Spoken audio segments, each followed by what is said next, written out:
Let's go have a threesome. I have a lot of deal breakers. You have to talk about the toot. And then I got ghosted, so. Welcome to The Spill. Hi, everyone. Welcome back to The Spill. I have a win of the week for us this week. Yay! It's very exciting. I did finish painting my wall. Well, kind of. By finish, she means she not done. Finished starting painting her wall. Yes. I have a little tippy top section because I have a vaulted ceiling, and it's really, really tall. So you only have like 30 minutes left. Yeah, it's really not that bad. No. And I love the color of green, which is the secondary win, because if you listen to last week's episode, you know that I painted it a horrible color of green to start with. Yeah, much better. It's so cute. I just saw it today, and it's looking gorgeous. Yeah. My other win, if you're a video watcher, I did make this really cute charm necklace, and I'm wearing it. So everybody wants to compliment Yeah, me. I need like a full charm necklace tour. I feel like every time I see someone in this, yeah.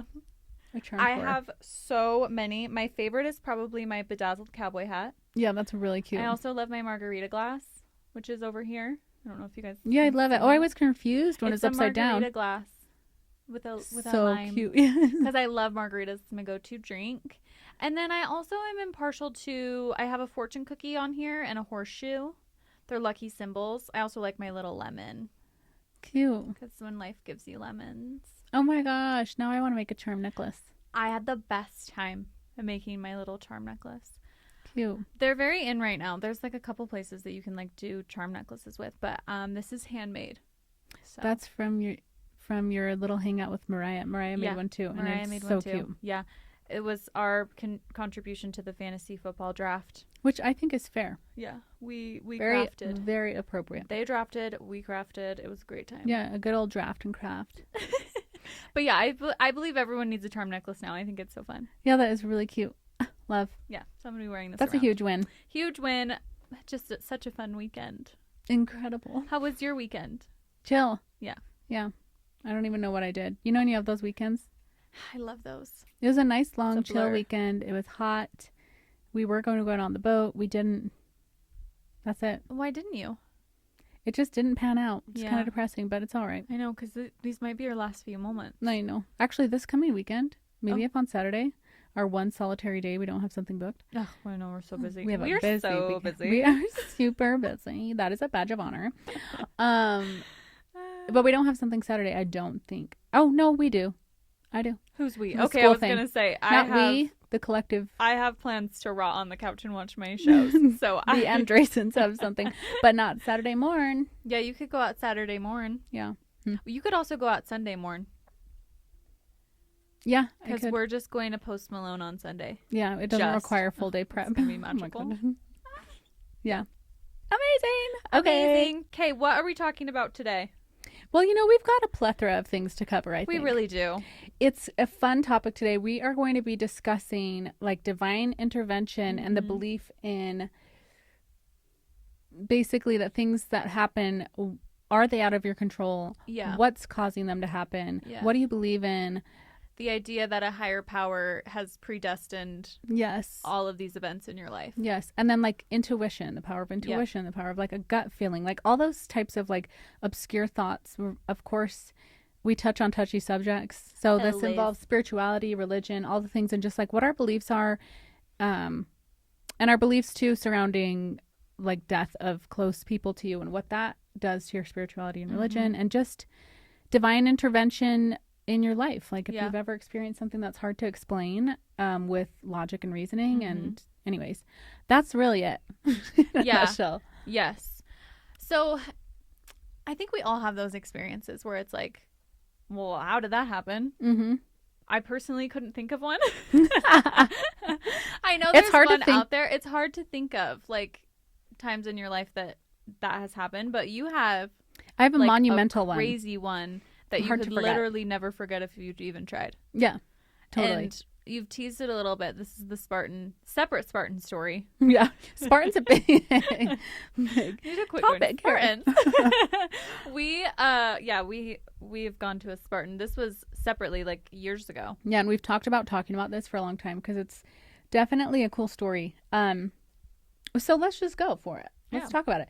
So Jeff and I have run many, many Spartan races, and at this point, I think it was. You think I'd know the year? 2017.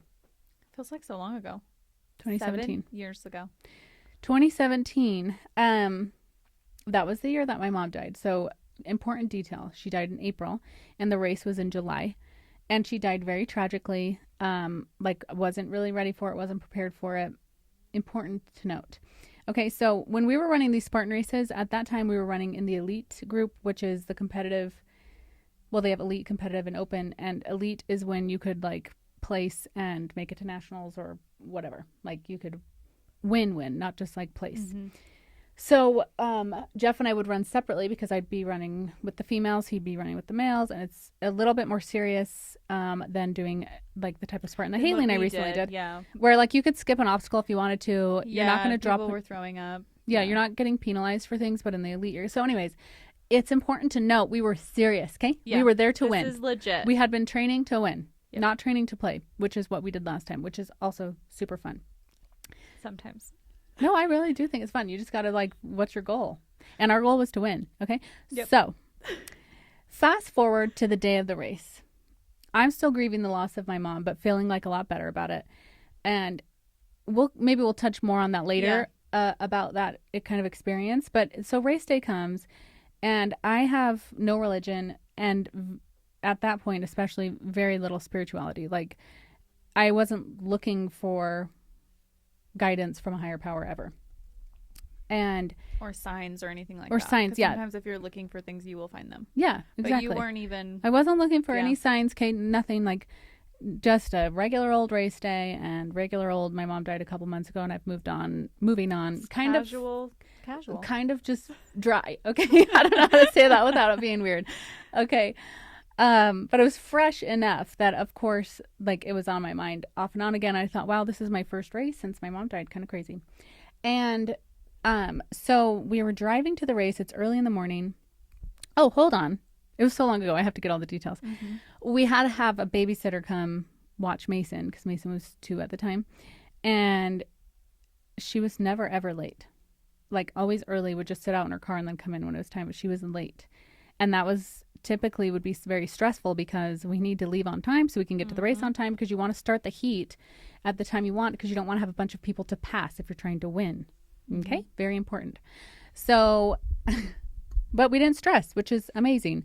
I'm not much of a stress case, but definitely want to make very punctual. Okay. Yeah, you're very punctual. Very punctual. Do not like to be tardy. And I thought, oh my God, we're going to be late. But I'm like, you know what? It's okay. We're not going to sweat it. We're not going to let this even. Mm-mm. And Jeff too, not stressing, no anxiety in the morning. Unusual for both of us on a race day where it mattered. We end up leaving like 20 minutes late. And the drive was like an hour. So we're like, that's okay. Maybe we'll make up time on the drive and it's all good. Well, then we do what any normal racer would do. We get the nervous shits, which happens every race. And we're like, gosh, dang it. We should have gone before we left the house, but now we're going to have to stop for that. Anyways, we're continuing to drive along. And then the sunrise comes as we're on this drive. And, you know, I just thought, wow, that's my mom right there, which is bizarre because I wasn't looking at the sunrise. That reminds me of my mom. I wasn't looking for little signs of her. And I had this overwhelming feeling like that is my mom. And so I vocalized that to Jeff, which also never happens because I think if you're not looking for things like that, you like let them come and go. Yeah. Because they're not significant to you. But it felt significant enough that I said, Jeff, that sunrise is my mom. And I got like a little teary-eyed and so did he. And then we carried on our drive with our nervous shits. So we can't be too serious, you guys. So then we decided, you know what? We have to stop. We cannot possibly start this race having to go to the bathroom. But we are already running late. If we stop, we're like basically definitely late. We're confirming the lateness. Well, we stop at Maverick because we have to. We have to. We don't want to do the porta potties at the race. Ugh, I hate a you can't pay me to do that. No, seriously. I'd rather shit my pants. I would. I'd rather shit in the woods than in a porta potty. Yeah. Yeah. Side of the road. Baking out in the sun. 100%. Bye. No. So anyways, we're stopped. And that's significant. I know we don't need to be talking about poop anymore. So we're going to move on from it. But we did stop. Everybody shits. And it was important. We had to clear it out so we could run to the best of our abilities. Yes. We can't be bogged down. down. Competition here, people. We had to throw weight off. So we're so anyways, we get back in the car and we're like, damn, we're late. So Jeff's heat was the first to start and mine was 30 minutes later. We showed up with enough time that I would be 5 minutes early to my heat. So he's 25 minutes really late to his, which is quite late, obviously. They give a 30-minute gap between males and females, assuming that that's enough time that you will not overlap. Yeah. So Jeff gets in line with me and all the group of girls at the start line and the guy who's like going to be doing the like Spartan chant at the beginning. I am Sparta. Yeah. He's like, wait, are you with the men? And he said, yeah. He said, go. So Jeff took off like 5 minutes before me, okay?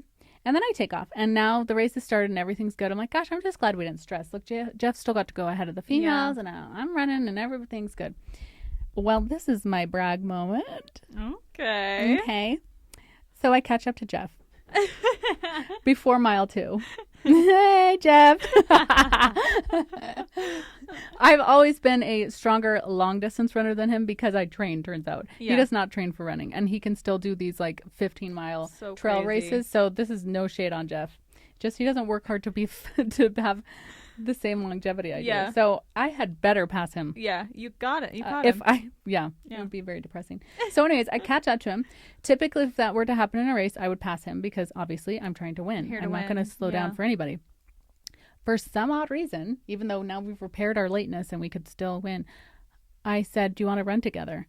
I'm telling you, this never happens. Yeah. We either run for fun or we run to win. There's not like a, you know what, let's just course correct in the middle. And I just had this feeling like we should run together. A bizarre. Because we're going to slow each other down. Probably. I'm going to slow him down on the obstacles. He's going to slow me down on running. Yeah. So we start running together, having a good old time, just chatting. It was gorgeous, beautiful day. And maybe like 5 or 10 minutes after we joined forces, we hear this crashing. Like, sounded exactly like what it was, which was a vehicle rolling off a cliff and tumbling down a ravine. And like maybe it was 10 yards in front of us. We had to go around kind of like a curve in the trail to see what was going on. And there were a couple of people just standing there. I'm like, what happened? What was that? Did you hear that? And they said, I think somebody rolled off the mountain. I'm not really sure. And I said, go to the next. You could still hear the engine, like you could hear that it was down there off this cliff edge ravine. So I said, I'm a nurse. Go to the next water station and send for help. And then Jeff and I went down this ravine. And I mean, it was so steep and so overgrown with like trees, bushes, whatever. We were basically scaling the top of trees. This was not an easy task. But the whole way down, we were finding like helmets and an AED. So I'm like, oh my gosh, this is a medic thing that went down. We don't know how many people are on there. Is there a racer on there with the medic? Is there just a medic? Or are there 2 medics per car? I mean, I don't even know. I was saying a couple choice words on my way down because I'm like, I'm going to have to triage a whole razor full of people alone out here on this steep ass hillside. So thankful I had Jeff because he's like the muscles and super intelligent, can follow, some great like baseline medical stuff. So anyways, we make it finally down to this little razor that was kind of tipped on its side, and one of the 4 wheels was wedged in between like, if you can imagine like the ravine, it was like a V. It was stuck in the base of the V on this steep hill. And so terrifying, obviously, because it was like 2 seconds away from continuing to roll. It was like maybe only halfway down this ravine. And there was one person in there. He was still seatbelted in and bloody and gushing from his head and unconscious. Terrifying sight, obviously, because he didn't have a helmet on anymore. He was wearing one, flew off. And so we started rendering aid and then realized that the razor was very unstable. And then we go into like full survival mode because we don't have anything with us. We don't have a phone. We tried to get the medic radio after we controlled the bleeding to call for somebody, but his radio wasn't working. It had been smashed or something crazy. So anyways, we cut a seatbelt out of the razor and tied his razor off to a tree so that if us getting into the razor to continue to give him aid would disturb, which obviously putting 2 more people and then we all go tumbling down the hill. So anyways, it was just kind of weird because you can't, how do you prepare for something like that? Like so many things, like, okay, he's bleeding, he's not breathing, he's unconscious. Do we like walk around? Are there more people? Did they fly off? is this thing going to tumble down? Who needs to be doing what? When is someone coming? But we were actually so calm in the moment. It felt like we knew exactly what we needed to do. We need to secure the car. We need to like support his breathing. And the way he was positioned, because the razor was kind of tilted downhill and he was in and out of consciousness, he was like drooped so far forward. He wasn't breathing well. He was in his 70s. And so Jeff, this is where it comes in. Like, thank heavens that we were together and not running separately, because one, I would have been down there alone. And two, I would not have had the strength. So we were down there for a couple hours and we didn't want to get him out of the vehicle. One, there was really nowhere to set him because it's not flat terrain. You'd be setting him on a tree branch or whatever. Yeah.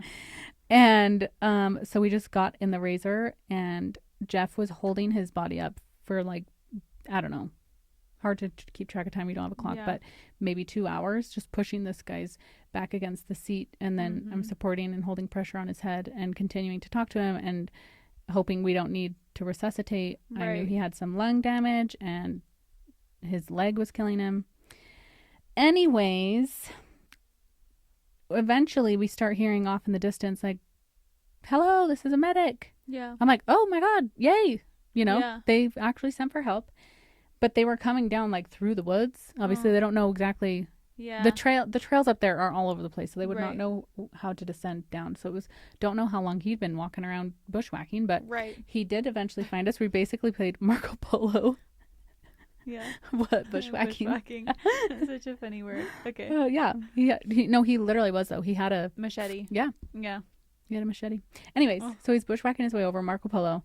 They eventually make it, and then he has a radio and he's getting the helicopter to come, and they end up hoisting this guy up out of the woods, and then they send a rappel team down off the trail to get us back up because it was so steep. Yeah, like good luck getting back up. Oh my gosh. So then we're like, wow, how were we so calm during that? How did we? I mean, obviously I had some medical knowledge and he was strong, but it just felt like the ultimate team. Like neither one of us could have done it without each other. The things he thought about, like tying off the vehicle with the seatbelt and me controlling the wounds first and foremost, like just the things, like it felt like, did that really happen? Like we're looking at each other like, what the hell? Yeah. You know? Yeah. So then we're like, well, I guess that's it. We're just like, after they rappelled us up, I'm like, so now what? I guess we're just going to go home. So we're walking down the trail and I thought, oh my gosh, my sister's going to be so worried about me because she was running in the open hours later. And I said, I'll see you at the start line because I was going to finish, but by the time she would have gotten there. And of course, I'm like, wait, she's probably so worried because she's like, where is she? She should have finished long ago. There was only one spot in this whole 8-mile winding course on the mountain, one spot of the trail that intersected where the paths crossed. And as we're walking down, there she is. Like weird, thousands of people, racers going, and she's just like there. And I'm like, oh my God. She's like, oh, what has happened? And so I briefly told her the story. I'm like, what are the odds? Anyway, so I was like, at that point, like, okay, enough. Something is like, this is so weird that all these, like, I could just feel something was like guiding, or I don't know. So anyways, that's kind of where it ended. We ended up, they gave us a medal, which was so cute. God, cute. And, we did not win the race. Hate to spoil that for you, but we didn't win the race, but it like changed my perspective on a lot of things because some of that to me was really undeniable. Like just the feeling and the, like, coincidence is one thing, but to have so many things happen within like a 1 hour time frame. Well, and you did save that man's life as well. Yes, which is a life-changing situation. Yeah. His wife reached out to us after that happened. It was so cute. She let us know that he was alive, and the extent of his injuries, whatever, but confirmed that he would have died if there were not quick aid rendered, which kind of blows my mind to think, because we specifically left the engine running because we thought the more the merrier. Like at that point, we were like, let's leave it on because I don't know if there's more people. We were asking him, is there anyone with you? But not a single racer after us stopped. And you would not have known that we were down there, but you would have known that there was a vehicle that ran off the road. As much as we would have known. Like, you don't hear the initial crash. Some people weren't listening or paying attention, but many somebodies had to have like heard and seen that. And it's just interesting, the mentality of like, no one's even gonna like haul her down. Well, and even the people that you sent on to the water station to get help, like they could have gotten help and come back for you. Yeah, and even just stayed at the top of the trail to mark the spot. Yeah. Yes, I know. We thought about all that. I'm like, they probably kept running. Yes, because they were there for they wanted to win. Purpose. Yeah, which I totally get, but it kind of blew my mind a bit, honestly. Because I'm like, wow, there's just like, what if we hadn't been there? Yeah. Well, that's like the burnt toast theory that I love so much. Yes. The burnt toast theory is basically if something like negative happens or perceived negative, perceived bad, like you burn your toast in the morning and you have to remake it and then it makes you late to work or whatever. Like it could have set off a chain of events for something positive or even a chain of events for you to avoid something bad. Yes. So like your burnt toast, we had a couple burnt toasts. Yeah. Your nanny was late and you had to shit. Yeah. And Jeff, and we got late, you know, a late start. Yeah. So imagine if none of those things happen, or if you tried so hard to course correct, like let me speed there. Yes. Let me not go to the bathroom. You know, it's just kind of about like I'm gonna leave Jeff behind. Yeah, embracing those little things that like could be perceived negative of like, oh my God, we're so late. I cannot believe this. Until like, okay, we're in the right place at the right time. Like, you know. Yeah. And then you end up really being in the right place at the right time. And you're like, oh, okay. Yeah. But some people see that as like divine intervention. Yes. Like a higher power put you there that day. Yeah, like your little pawn, and they're like, you go there, and you save this man. Yeah. What do you think about that? I don't know. I have a lot of thoughts about like that kind of thing. Like the higher power thing, I'm cool with, I'm chill with, but the idea that like everything is pre-planned and like there's another P word for it. Like everything is like planned out. Purpose, plan. Yeah, like by a higher power. Predetermined.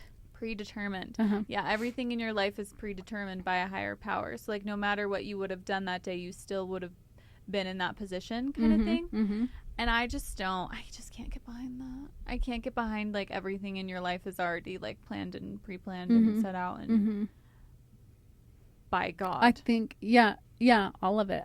I think it's a really interesting thing to dive into because there's a lot of positive stuff that comes from just faith, right? And that's kind of what you're talking about, is having faith in the fact that there's already a plan. And I think that brings people a lot of peace and comfort in knowing anxiety. Lowers anxiety. It gives them something to like kind of lean on and pray about and like hold on to even when they don't have answers for themselves. Yes. But the other thing I think that it can do, just like any faith in anything, can be blind faith to the point that now you're no longer taking accountability for what goes on, right? Yes. We have a personal excerpt. This is not involving one of us, but just somebody we know who was involved in an affair scandal and a lot of other details, sad details in that story. But the guilty party basically said, I don't know why God is doing this, testing us in this way. Yeah. This is a trial we will overcome, and eventually I will know that, that there's good to come from this, and that and I'm going to trust in God's plan. Yes, it's a part of his plan. And I thought, that feels like you're really skirting accountability for something that you chose to do that was evil. And I don't think, first of all, that was God's plan to have you do something. I'm not going to give the details of the story, but there were some evil things involved. And, that I think can play into the whole idea of that there's a divine predetermined plan for everyone. And it happens for that reason. And you just got to believe in the plan. Right. That is something that bugs me, because anytime that I hear that, where it's like, oh, it's God's plan, it's God's will, like we don't know why he's doing this, but he has a plan. Every time I hear it, it's either in regards to something negative happening, something sad happening. I just don't like when people use it as a justification for something horrible. Like there are bad, terrible things that happen in the world, and we don't have to say like, oh, that's a part of his plan for this horrible, evil thing to happen to you. Mm-hmm. Well, you brought up a good example not long ago about that, where you said it's interesting that if somebody gets into a car accident and they survive it, this is miracle, and they say, oh my God, it's God's plan, it's a medical and God's timing, they lived. And we are so grateful.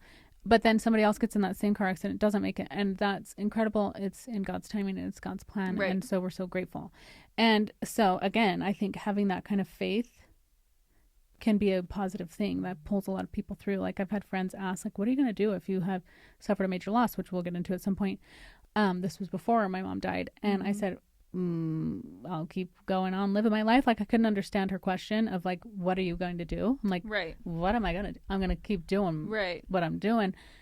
But what she meant was, how are you possibly going to cope with the idea without having this knowledge or thought or faith in that that it was supposed to happen, that you're going to see this person, that whatever the faith is, there's of course tons of different religions and beliefs about life after death, but that comfort and that peace is really valuable. And you start to question, like, when do you tap into that, and when do you say, no, God, I'm not putting you. No, like, you're not going down for this. That was me. Like, I'm sorry, that was me. And that's the thing, is like, well, you're gonna keep throwing him under the bus. Like, these horrible things happen, and you're like, oh, he has a plan. What is it? Mm-hmm. What is the plan? I wish we would have discussed the plan prior, so that we could have all had a little hand. We should have had a board meeting. Yeah, it's my life. Could we like? Could we powwow? No, but I like, and that's why, like, if something bad happens to people, like, sometimes they have a full crisis of faith, because they're like, I just don't understand the plan. I just don't understand, like, why God's plan is like this. And I'm like, well, actually, like, I feel like we can just accept that sometimes bad things happen, and sometimes it can be a negative thing that happens, and it doesn't have to have a higher purpose, higher power, future plan. It can just be, the world is sometimes an evil place, and people have free will. And if they have free will, we can't be relying on this God person unless you believe that everything is predetermined, and you think like, oh, that person was supposed to be a drunk driver that hit this other person's car and killed them. Yes. And that just doesn't ride for me. It's really difficult. Yeah. I would love to have like a missionary or somebody who's all about that mindset get me there. I know, because I really struggle that. with the idea of it. I don't struggle with the idea of having faith in some things like that. Like, I do believe in the power of faith and the power of believing things just for the sake of peace and comfort in your life. I do. Of course. I do understand that. Even if what you believe is obscure, I think if you have faith and you're doing good things with that faith, that is amazing. Well, and the world is a volatile place. Like, some people need that in order to get through the day. Yes. Yes. I agree. But yeah, I do struggle with it as well, of like getting totally on board with the idea that I don't have more accountability and more control. And then the other thing is, I don't actually feel the pressure of assigning meaning to things right away. And I also don't feel the pressure of assigning meaning to something, even just saying, I know it doesn't make sense now, but I know it's God's plan and it will make sense eventually. I don't even feel that pressure on myself. No. I feel really comforted in knowing that, kind of what you said. Yeah. Things happen, good or bad. It's a circumstance. I get to decide how I navigate that. Yeah. And then I'm continuing on with life. And really shitty things happen. I had a difficult childhood. Yes. And a lot of shitty things happened. And I mean, I could wallow in it. I could let that define me. I could say that happened for X, Y, and Z, or I could just like keep going. Yeah. You know? Well, and not everything needs a purpose, right? Not everything needs to have. Sometimes it's just not that deep. Higher meaning. Yeah. Yes. Well, and it just bugs me because, okay, well then when you compare your upbringing and someone who's super privileged and like has generational wealth, and you're like, oh, it's a part of God's plan that you suffer while this other person thrives, and then you end up in the same place anyway. So like, what was the plan? Yeah. You know, it just bugs me when it's like, oh no, you had a horrible time because of God. Yeah. And this person had a great time also because of God. Why is he picking on me? You know? Like, why? Like, I just don't understand. And I wish I understood the logic of like people saying that like negativity happens to some people because of God. Yeah. Well, aren't there are definitely people who believe too that each life gets better and better, that you're given more privileges, like when you come back. Have you heard that? No. Your spirit? Yeah. No. Like you're really? Do you believe in that? I don't believe in that. Do you? Spirit? Oh, like that there's a spirit? Well, that you'll come back. Oh, I don't know. Reincarnation? Reincarnation, yeah. But you've never heard that, where they like that you live a good life, like you handle your trials well, you like continue to be a good person, that you'll be rewarded in the next life with a more fruitful. So isn't the purpose to go to heaven? Why am I coming back? Well, I'm so confused. I think that's why there's so many different religions, because you can't get on board with all of it. Yeah, like, you know? Am I not supposed to be going to heaven? Why are they bringing me back to have like a better time? Well, maybe that's just your pit stop. I don't know. I don't know. It's one of the reasons I'm not like, super religious. No, seriously, because I just feel like sometimes we talk ourselves in circles, and I'm like, well, that's not making any sense. And well, it's like the whole thing, like, well, I'll go to heaven and you'll see them again. Yeah. Okay. Brings me no comfort, but happy. Yeah. That you have that. Well, okay. In your head. I think that's a good. I think that's a good place to diverge to losing parents and what that does to, or, you know, just to relate to other people who've maybe suffered big losses as well. What that does to your spirituality, your religious stance. Like, did you experience any like turmoil, crisis in your spiritual life post loss? No, and honestly, like we weren't a super spiritual family. Like, we grew up Methodist, which is so funny when I talk about it here. They're like, "Is that Christianity?" I'm like, "Oh my God, we're really like living in a little bubble here." Methodist is a branch of Christianity. It's like Lutheran, like Catholic, you know, all that stuff. But it's just so funny. They're like, "Is that Christianity?" I'm like, "Yeah, we're reading the same book here, people."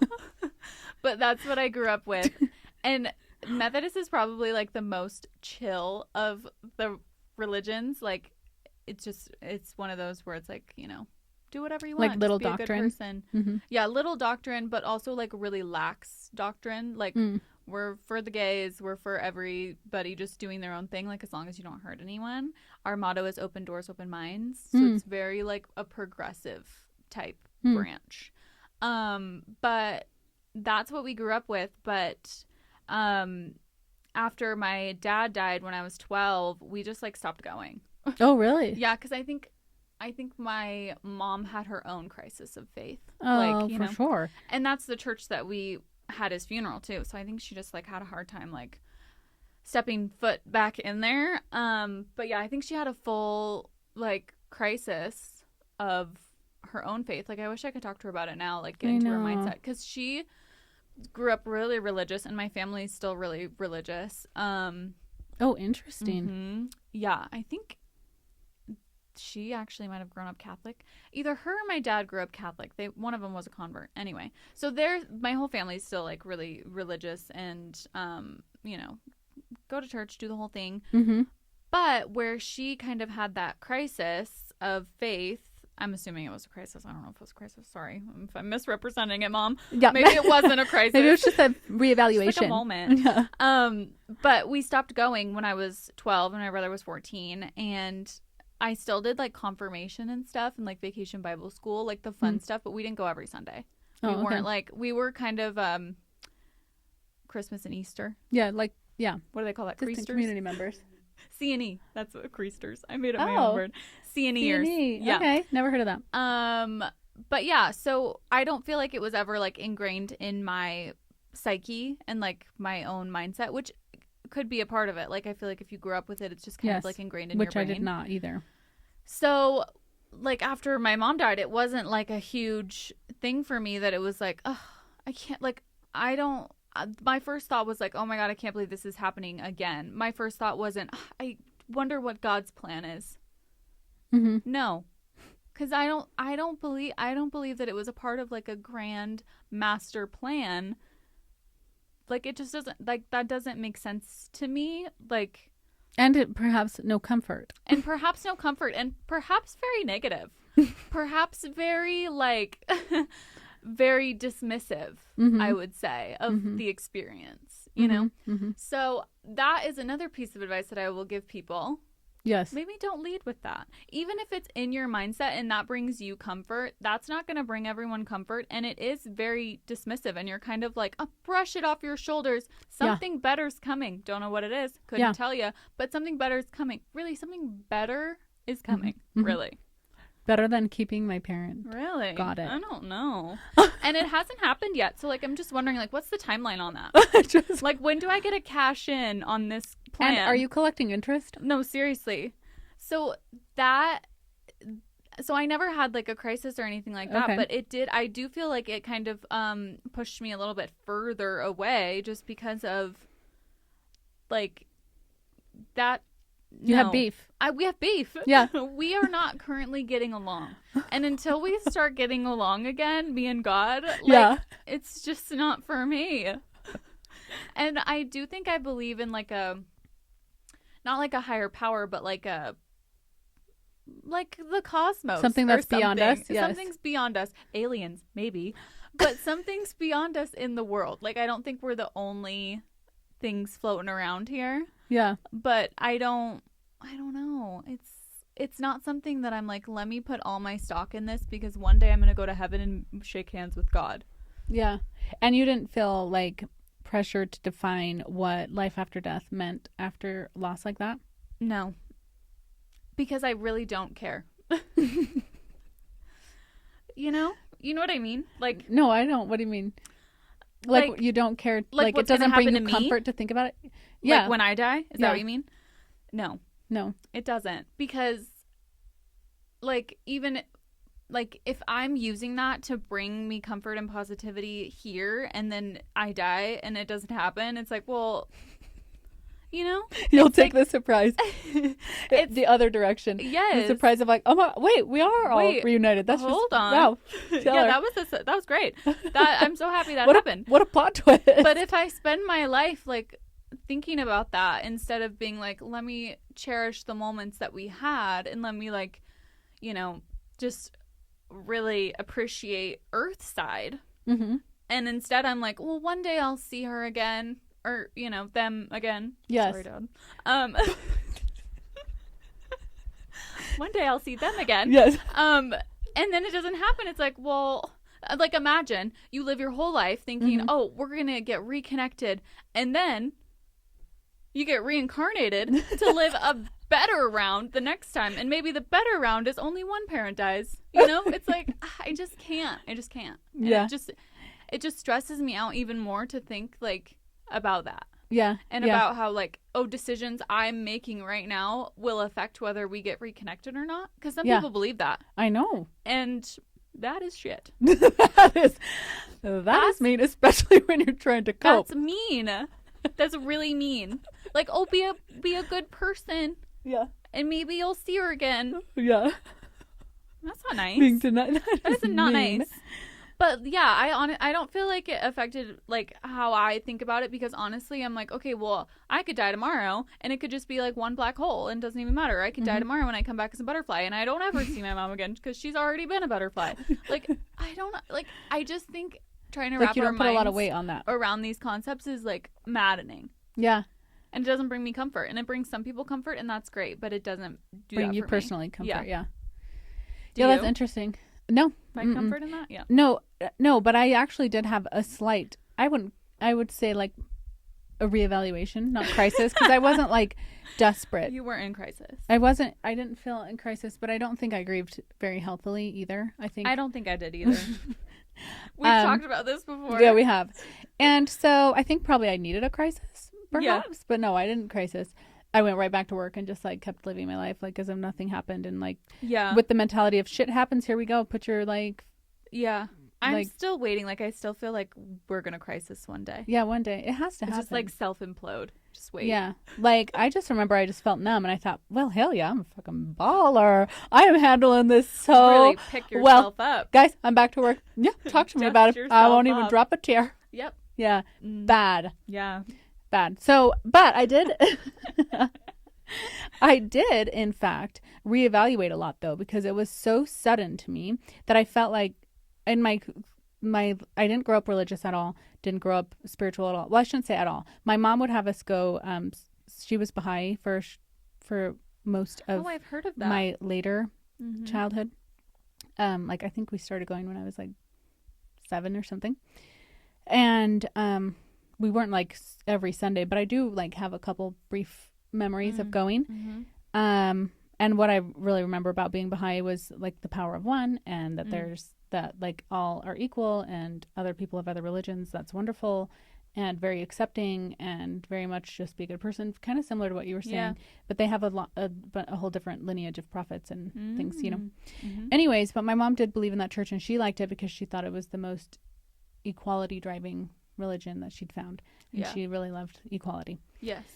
All are one kind of situation. So anyways, but it wasn't like heavy in the home. We didn't like pray before dinner. We didn't ever talk about God, really. We didn't talk about religion. We'd just go to the church, and she'd have a book of prayers, and sometimes, you know, like I don't know, like our cars broke down all the time, so sometimes on the side of the road she'd pull out her little prayer book and read a little throwing up a little Hail Mary. But it wasn't super meaningful, I should say. Like, it's not something that I like really tied to my childhood necessarily. And my dad was not religious. And so anyways, I grew up basically without a religion and with no spirituality. And so I would question, because I grew up in this culture in Utah and Idaho where the LDS culture is very prevalent, and I remember wanting to fit in and like lying and saying I was LDS when I moved to Idaho so I could fit in. I mean, the whole gamut. I was 10. I was like, I'm changing the narrative. I'm tired of being bullied and a minority, so I'm going to be Mormon now. Yeah. And they're like, are you Mormon? That was the first question. I'm not even joking you. First question they asked in 5th grade. And I said, yes, I've been in the temple. And you had not. I had been in Temple Square. Very different. But I was not aware.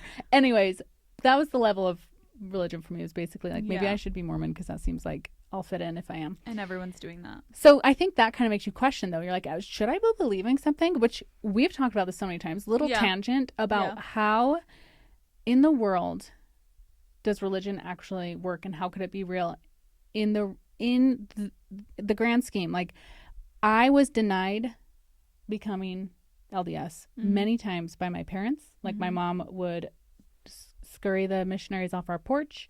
She told me many times what she thought about the church, and that she didn't appreciate a lot of the doctrine. She liked her Baha'i faith. She liked the inclusiveness, whatever, right? So it wasn't like necessarily bad, but I was also excluded from people's homes because I wasn't LDS. So I always think about that when people are saying like, wow, you know, we're baptized and we're living this better life, and we're promised this life of whatever, like the celestial king. Okay. Yeah. I'm sorry. I know if you're LDS and you're listening, I'm slaughtering a lot of this. Cringing, but you know, like you're promised a better future after you die, and you're going to be reunited, and your family's like forever. Outer darkness. And so what about Jeff and I, who were raised in families where we were taught that was not the religion for us, and that, we can go explore it. Like Jeff actually did convert in his late teens. So we were open to explore, but when you're open to explore versus growing up in a family where that is it, your ability to become a member of a faith is so much higher. And so how does that shake out in the end? You have to convert. You have to then like change your entire narrative. Like think about how much is involved in the narrative of somebody who grew up in a religious family versus like us, where it's just not part of the narrative. It's not something I even seek. So I cannot imagine a God who at the end would be like, you missed the train. You didn't baptize yourself, idiot. Bye, going straight to hell. You didn't have as many opportunities to join. No, you didn't understand it. Whatever. And that's probably a lie. I could go do it right now. But I'm just saying, as a child, no, that was like not even in the cards. Well, and that's the other thing is like some of these religions, not even just LDS, other branches of Christianity and other religions believe in a very punishing God. Yes, a very vindictive lots of them believe in that. God. Yes, and I just can't get behind that. I can't either. Like, I think he's been a little vindictive to me. Just kidding. but it's like, oh yeah, if you don't do X, Y, and Z, like, good luck. It's over. Yeah, in hell. Yeah, and you just think about like children who have no exposure, or they don't even live around it, or the missionaries never make it to their town. Yeah. Like, I know we can't save them all, or whatever the idea is, but I just think that's kind of crazy that would actually literally affect. And I could be wrong. So if we need someone on here to well, and I think what a member would tell you is that, oh, well, there's always a chance right now for you to do it right now, get baptized atone for your sins, like do it all right now, like you can still turn this car around. Yes. Yeah. I think that's what they'd tell you. It's like, oh yeah, just do it now, and you might make it to one of the kingdoms. Yeah. I don't know which one, maybe the lower one. Yeah. But like you could still be there. It would be interesting. I would love to like talk more about this with someone who could answer our questions, because I would love to as well. It's fascinating to me about like just those very earthly questions of like people who are underprivileged in the religious sector of like not having exposure, not having opportunity. Then what does that mean for them? Yeah, is it just like a sucks and for if you? they lived a bad life because that's all they knew, right? Like what? Yeah, I just don't believe. Yeah, I can't imagine a world like that. But yeah, anywho's having all those thoughts, those are thoughts I grew up with, actually thinking like, God, why wasn't I born Mormon? Like I would think that because I was bullied and couldn't hang out with people, and felt underprivileged just for that alone. It's so weird to look back on because like don't care at all now. But as a child, I would think about that. So as like an early adult, kids just want to be included. Yeah, they do. No matter what it is. Yeah, you want to be part of the majority. Yeah. So I remember like in my early 20s, my mom died when I was 27. So I remember in my early 20s feeling so grateful that I hadn't suffered major loss. Like I'd lost grandparents and like there were friends in high school who'd passed, but like a primal loss is earth shattering. And I had thought like, gosh, it's bound to happen to all of us at some point. And I'm so grateful it hasn't happened. But what am I going to think when that happens? And I don't know why I was so caught up in that, but I do remember many times having conversations with Jeff about it, like, because Jeff and I started dating when I was 18. So anyways, we would talk about like, wow, neither one of us have like really suffered a major loss and how grateful we are for that. But what are we going to do? Like, how are we going to handle that? Because all the major loss we had seen or heard of, people would always say, oh, they're in a better place. They're in heaven now, or we are forever family. We're going to see them again, or whatever. I felt like they had something to lean on to like get through it spiritually. And I thought, well, I guess we'll see what happens. Well, then my mom gets ripped from me and I thought, well, shit. Right. What do I believe? Like, do I get to see her again? Is she watching over me? Is she like an angel now? Is she a floating orb? Is she whatever? And she was cremated and has no memorial. So there's not like a physical place to go grieve or memorialize her, which I don't even know if that would make a difference, but it does feel like she vanished. Right. I have a little jar of her ashes and it is a glass jar. So I find it to be highly unsettling to see it because it's clear. Yep. Yeah. Just the reality of those situations. I'm like, oh, yeah. Okay. Wow. Yeah. There she is. Well, and that's another thing that people take solace in is like the physical, like headstone, going to visit the grave, spending a lot of time there. Like they believe that that's where they are, where they can connect. Which is also interesting because it's like, do you believe that's where they are, or are they in heaven, or like what's going on? You know what I mean? Yes. Because it's like people are like, oh, they're there, but are they supposed to be there? Are they late? You know what I mean, though? Yes. And I think it just really boils down to grief is so complex. And so loss is so complex. I feel like people grasp at whatever they need to, whether it's religion or a cemetery or like whatever ideal an idea kind of fits with what helps them get through that moment. Because there are people who do spend a lot of time at grave sites. Yes. And sometimes I think that it's part of grief, right? You kind of feel angry that you don't have something to go to. Right. Like I remember feeling that, like, this is bullshit. I'll never do this to somebody when I die because where am I supposed to go? Right. Where can I find you? This creepy little jar of... Yep. I will say I do have a gravesite and I've been there probably like 3 times. Oh. And one was for my mom's funeral. Yes. Because they were buried together. So I went back, Yes. So I will say, like, that's just another thing that is just like not for everyone. Yeah. Yeah. But it makes you question so many things. At least for me, it did. I started questioning everything. So I'm like, what? And I remember thinking, like, what if she is, like, here with us? And what if it's true that she's happier now? Because she's struggled a lot with mental health stuff. And what if those things are true? Those are really nice. Those are really nice thoughts. Right. I like those thoughts. They feel good to me. I'm going to believe that she is doing well. Yeah. What does that mean to me? No idea. No idea. Don't know. Don't care to get any deeper than that. But that's a really nice thought. And that brings me a lot of comfort to think, like, totally, she's doing well. Me, on the other hand, I thought this was the interesting part about loss. Because when I had met people who had suffered loss before, I was so focused on the person that was gone. Like, you would, think, like, would it be good to tell them that they're in a better place, or they're no longer suffering, or they are watching over you, or they're with you always. Right. Well, that's not what I was grieving. Yeah. I wasn't grieving. I wasn't wondering, actually. You're in a better place sends me over the edge as well. But. Yes. I'm like, well, so I'm not. I'm actually really distraught right now. And I just like, gutted. Right. And it's very selfish, this grief feeling is I'm not sad for anyone else but myself. And one thing I learned was that people handle it differently. There's 7 kids in my family. We all handled it very differently and continue to handle it differently, actually. And that there's not really anything that, if you have a personal belief, that you could for sure say is going to help another person.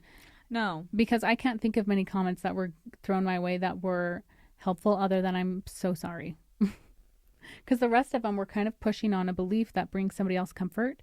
And honestly just kind of confused me or made me feel more angry. Honestly. Yeah, or they were the ones that were like, she's in a better place. Mm-hmm. Really? Or this happened for a reason. I know it's hard, but we're going to look back on this and you'll know. I'm like, really? Is that right? Because I feel like a lot of guilt. Like I should have saved her. Like all these other things that I think is really easy from the outside looking in to be like, you thought that's what I was worried about, that she was suffering now. Yeah. I wasn't wondering if she was suffering right now. Actually, that's not what I'm talking about. And you thought I was worried about seeing her again. Yeah. Not worried about that right now. No. Yeah, she just maybe vanished, I'll be worried in 20 years from now if I'm going to see her again, but I'm not worried about that right now. Yeah, you were very young. I was also young. Yeah. Not very young, but, mid-20s. And so at that time also, it's like, it's almost, you're not even faced with that. That seems like such a distant thing of like experiencing loss alongside somebody. I'm worried I have to live my life. Yes. Yeah, I'm not I wasn't worried about what's happening. I'm worried about how I'm going to live my life. Yes, yes. And every little milestone that happens between and now and whenever the end of that is and all the things. Anyways, a primal loss is just so different. And it did rock me a bit, like mentally thinking about that. But to go back and connect some pieces of the Spartan race, I always thought like, I wonder if people just see those things when they're like, oh, I see a lot of feathers, or I see a lot of, have you ever heard that? Well, and that's a real theory where it's like, oh, if you see a Kia and then you're thinking about Kias, you're going to see a ton of Kias. The Bader-Meinhof principle. Yes, thank you, Tracy. The Bader-Meinhof. Yeah, it's a real thing where it's like, oh, if you see something and your mind registers it, you start seeing it more. Yes. Yeah. So again, I would ponder that exact thing of like, is that just happening because they've assigned that meaning and so they're looking for it, so they're finding it? Right. Because your mind looks to, we talked about this not long ago on the podcast, your mind looks to confirm your thoughts. Right. And or is it actually like, no, this is the divine intervention of some sort, right, and you can live a more meaningful life when you're tapping into that. Right. And I kept questioning whether I was like robbing myself of a more comforting experience, but I couldn't get on board with ever doing that. Like I could first of all, couldn't even think of anything that would be symbolic. I know, that was where I struggled too. I'm like, what is symbolic? And I'm very like rational about it. So I also like where people have like all these signs that they see. It's like, oh, a butterfly, a windmill, a hummingbird. Yeah. I'm speeding down the freeway. Oh, it reminds me of her. It's like that kind of thing. I was like, where it's like, oh, like, do I just not have something that I'm connecting to? Like, do I need to like open up my fifth dimension or whatever to like really interpret this? Or is no one trying to connect with me? I know. That's exactly what I was thinking. Knows? It was hard to wrap my head around because I kept feeling like I was denying myself something that other people were experiencing, and I didn't know how to tap into it, didn't know if I should tap into it, didn't know how to tap. Like that was kind of like my reevaluation is like, is there something I need to be doing, seeing, talking to, whatever? Should I go see a medium? You know, like just trying to figure out. And we got a lot of people that could be contacting us, like both my grandparents, both my grandmas, both my parents. That's 6 people. No one's trying to contact me. Same, Or do I need to be like doing something? Yes. And I've always wanted to go to a medium, and like some people see that as sorcery. Yes. Because it goes against. Yeah. I don't know how that's different than me dropping to my knees and praying to God, and saying, "Give me a sign." Yeah. Well, and my other thought is, well, it could also mean absolutely nothing, just like a lot of other things, that we would do, like whatever, Ouija board or whatever. You could take from that whatever you want. You could say that was all fake when you walk out. You could do that from a medium too if you wanted. If you wanted. Just like faith, you get to decide what that means to you. Yeah. My sister went to a medium. Remember I told you about that? Yeah. Didn't you say it was like... Well, I was kind of upset because the medium told her she should continue in the relationship she was in, which I was not a fan of. Mm-hmm. And I thought, of course, they said that. They said that to everyone.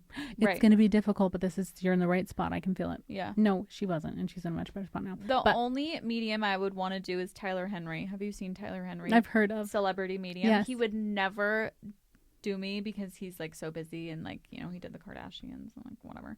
But he like... I really believe that he has a gift. I think it would be so interesting to do. I would do it. Have you seen him do readings? Maybe we should do it and then hash it out here on this podcast. No, I haven't seen him do readings. We have to find someone reputable. No, he does readings and he like has full body reactions to it. Like he'll start sweating. He'll like start hyperventilating. Like sometimes how the person died like affects him. Like he like has physical symptoms. Whoa. Isn't that crazy? You should watch. He used to have a show. You should watch him do a reading. It's like actually so great. Like I just like believe him. Well, have you ever seen? We're getting so off track, but I think, I think we're on a good track. Yeah, we're. Have you ever seen Life After Death? Life After Death is a show. I think it's on Netflix. It's like it's a series. Life After Death. No. Who's in it? Oh, no. It's, okay.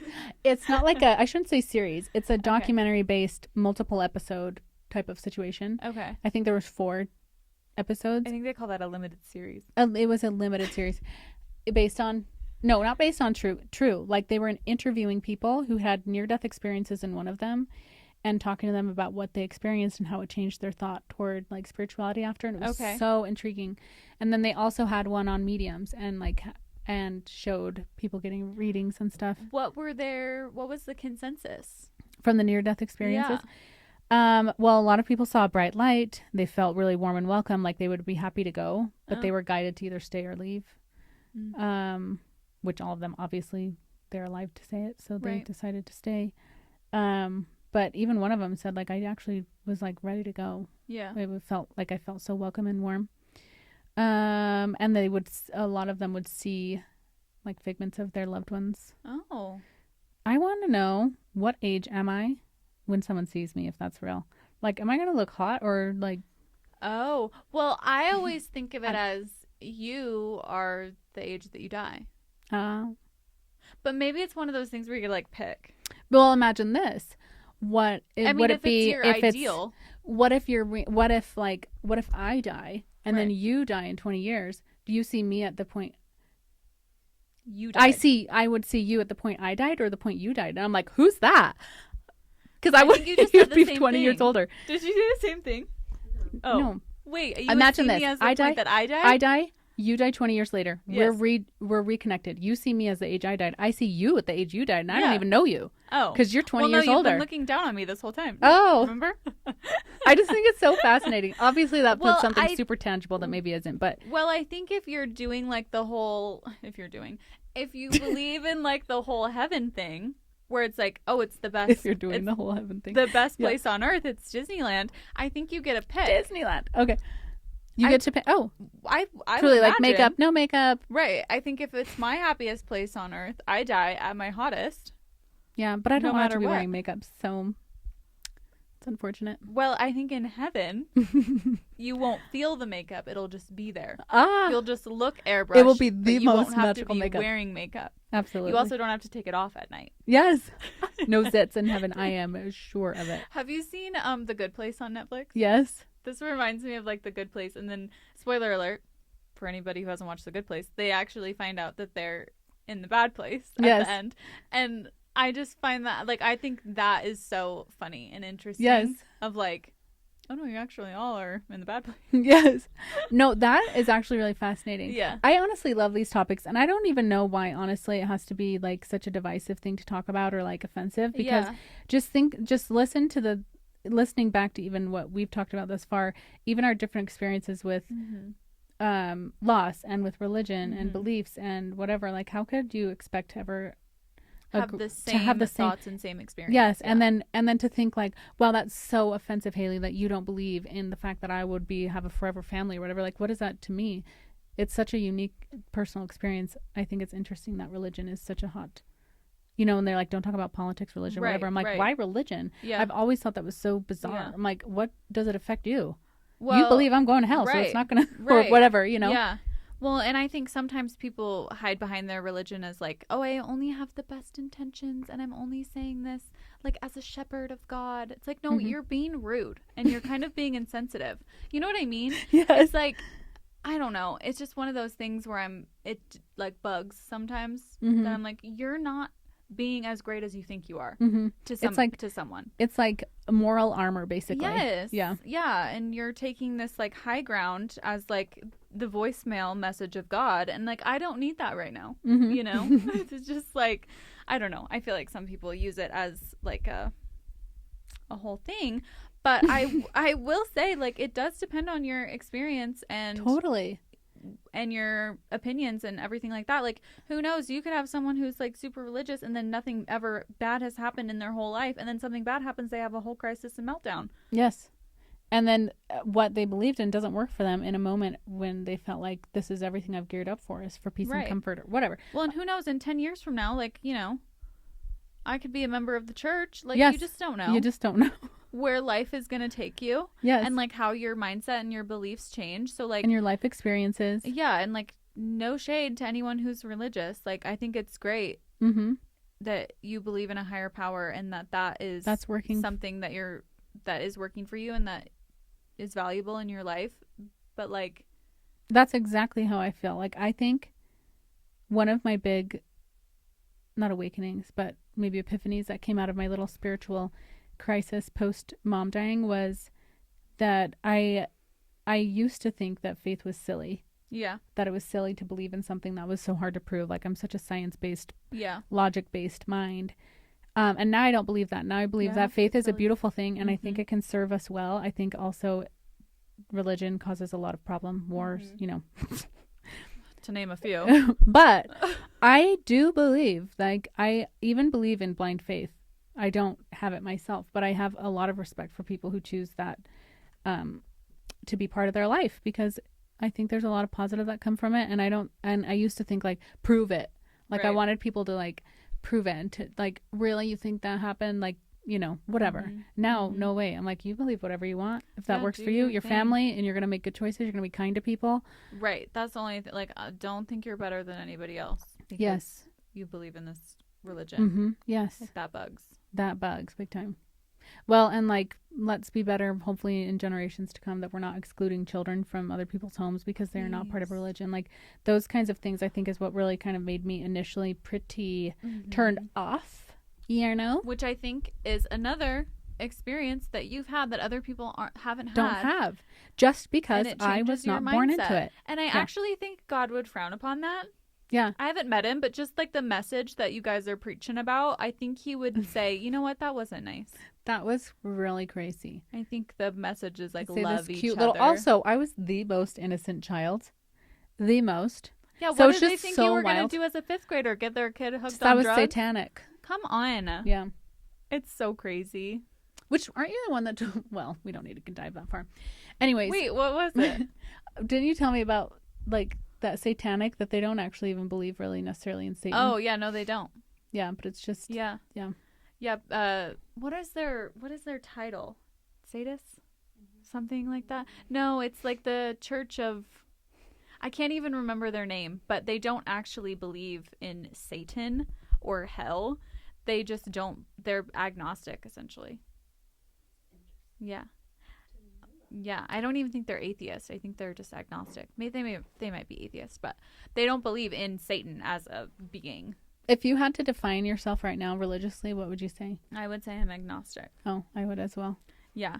I believe that there maybe is like some kind of higher power, even if it's just like guardian angels. Yeah. I do kind of believe in guardian angels, but it goes back to like the burnt toast theory and like being right place, right time. Like, was that your guardian angel? Like, kind of like trying to steer you in the right direction. But I wouldn't say that I believe in like a definite, like, this is God. He has long hair. He is, you know, sometimes he's smizing. Like, some of the photos of him are so crazy. But I don't think I believe in that. Like, a physical being, like, that is Jesus. Yeah. You know? Yeah, yeah. It's more of like a belief system rather than like a historical system. Yeah. And like, I think you should just like be a good person. Yeah. And like be nice. Yes. And be kind and like contribute things. to society. Yeah, and contribute to the world. Yeah. Don't use, well, I'm Catholic, so I'm always doing right. And it's just God's plan. If I mess up, I atone for my sins. Like, no. What really bugs me? What? Is people taking pity on those who don't. People taking Okay, pity I was on just those thinking who about don't. the fact that you're talking about the people who are like shaming or basically like doing the holier than thou kind of mindset. Mm-hmm. And then it made me think about the people who are like not even holier than thou, just like, Haley, I still love you so much and God loves you. And then they go home and pray for you because they feel bad that you are not right. That you haven't basically seen the light yet. Yeah. I'm like, don't put your energy there. Don't right. pity me. Right. Put your energy in like something that's really positive. But pity is not a positive thing for me. No, it's not. It's not. And also, like, I do believe that there are it's all faith. Yep. So it's all constructed from experiences and exposure. And when you land on one, you say, this is it. Did you expose yourself to every single possible opportunity? No, most people have been exposed to very few. Like, we have to understand logistically, like, we don't need to be pitying someone. It just kind of boggles my mind. Yeah. Yeah. No. Yeah. I you know agree. What I mean? When they're like, and we'll pray for them that they. Yeah, we'll pray for them that they one day see the light and can, invite God into their lives. Yeah. I'm like, why don't you pray for, I don't know. Like, if you believe in the power of prayer, pray for people to be healed. Pray for people to be kind. Pray for peace on earth. Pray for your family. Pray for yourself. Pray for your whatever. Like, if I've always just found that to be kind of crazy to me. Yeah, I don't know. I just feel like loss can make you go one way or the other. Mm-hmm.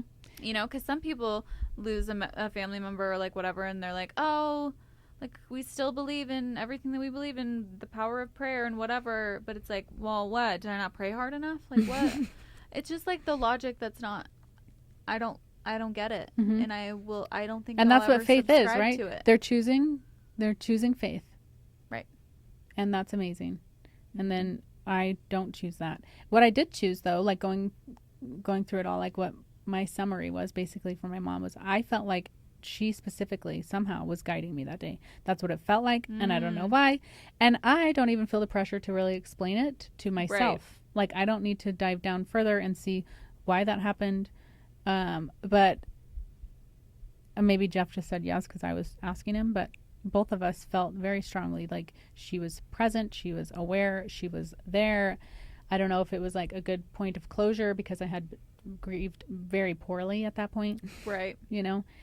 I don't know. But from the sunrise on, actually before, when the babysitter was like all the calm, but then definitely when I like verbalized, that's my mom right there. Right. With the sunrise, I felt like either she was like a guardian angel or a guide, or I don't know, even just in my mind, whatever it was. That's how I felt about it. But I haven't like experienced that since. Yeah. But I've been looking for it, Mm-hmm. So it's kind of hard to make sense of that stuff. But I don't feel the pressure to make sense of it either. Mm-mm. Just take it for what it was. Yeah, I don't know. I just feel like life is gonna happen regardless of what I do. Mm-hmm. Mm-hmm. It's like I have free will to make choices and make decisions and stuff. Like, I don't feel like anybody is predetermining my life. No, and I do believe in energy. I believe in energy as well. A very well proven part of Earth. Of course, people use energy in very different terms and how what they're speaking about, but in some way, shape, or form, there's something going on that's not tangible. Mm-hmm. That's basically my belief. Do you believe in aliens? Unrelated, but aliens. Yeah, I do believe in aliens. Do you? I do. Yeah, I feel like I could not be naive enough to think that we are the only ones. We haven't even explored the whole solar system.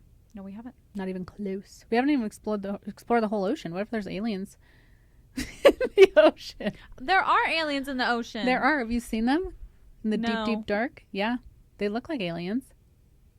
Please, you have got to watch more like National Geographic stuff. No, I'm scared because the circle of life kind of makes me sad. So I don't like to watch nature shows because like pythons eating gazelles and things. Correct. Because I know it needs to happen. Like, everybody's got to eat, but I don't want to Okay, see but it. did you watch... No, we've talked about this before. The Orca Show? The Orca Show. No, I didn't watch the Orca Show. I watched Blackfish, and that's where I draw the line. This is not even close to Blackfish. This is positive. Watching another Orca Show, because then it's going to make me think of Blackfish. Like, even the fact that I'm thinking of Blackfish right now is, like, making me really sad. Well, I have not watched Blackfish. I chose to only watch... Traci, you have to watch Blackfish. Secrets of the Whales. Plug for them. No, I'm not watching Blackfish. You. Forget Secrets of the Whales. No, Blackfish. You hop on Secrets of the Whales. You have to watch it. It's like... It will change your whole life. I believe it. I think watching Secrets of the Whales did that for me. I think you need to watch Orca Dynasty. That episode. Immediately. Before you watch... I don't want to. Before you get on... Before all the reality shows that are dropping. Oh my God. Guys, I have a busy lineup on Saturday. I have so many shows to watch. Yes, actually, so you need to watch Orca Dynasty maybe tonight and let me know. The warm fuzzies. Like tingling so about exciting. it. Watching all my shows. Okay. Anywho. Sarah, do you have anything to add to this topic? Really? I would love to pass you the mic. We'd love more perspective. I know. I was just thinking, like, Sarah probably has a perspective on this as well, because she is a part of the club. The club. No. It's a great club. My thought process is very similar, I feel like, to both things. I grew up not even very Catholic. I grew up in Catholic school, so, like, literally, I went to Catholic preschool. Like, we were a Catholic family, but we weren't, like, really religious, if that makes sense. Like, okay. If we remembered to go, like, that was so good for us. Okay. like we were so proud. We were considered CNEs, so Christmas and Easter Catholics. Yeah. Okay. So I feel like when my mom died, it was more, I wouldn't even say a crisis of faith. It was just kind of like, yeah, see, you know? Yeah.